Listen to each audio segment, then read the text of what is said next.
ายเด้อสาวที่คอยปลอบใจคนจนคนที่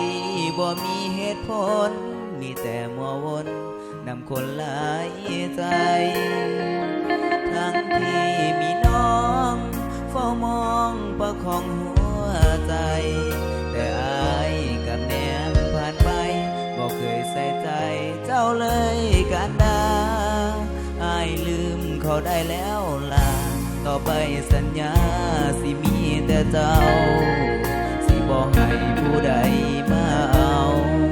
หัวใจนั้นไปยำยีสิมีแต่เจ้าผู้เดียวสิบ่แลเลี้ยวไปหาสาวใดสิหักและก็จริงใจกับสาวที่เสียสละขอบใจหลายเด้อล่ะที่ผ่านมาขอโทษหลายๆที่เคยเห็นความบาดหมายให้เจ้าบ่ดีบ่งามขอโทษเด้อล่ะที่ผ่านมาอายบ่เคยถามบ่เคยใส่ใจน้องนางผู้สาวคนงามอายนี่ขอโทษอย่าเครียดเลยนะการด่าอายนี้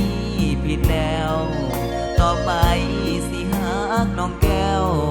ให้สมเกียรติลูกผู้ชาย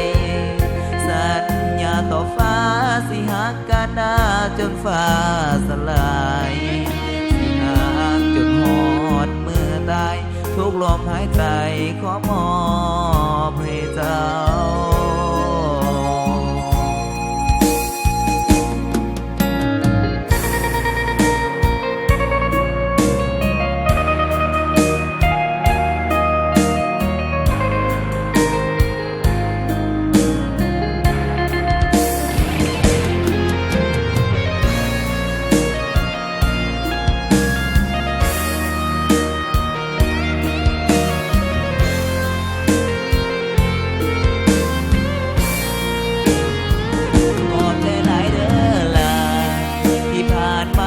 ขอโทษหลายๆที่เคยเห็นความบาดหมายให้เจ้าบ่ดีบ่งามขอโทษเด้อล่ะ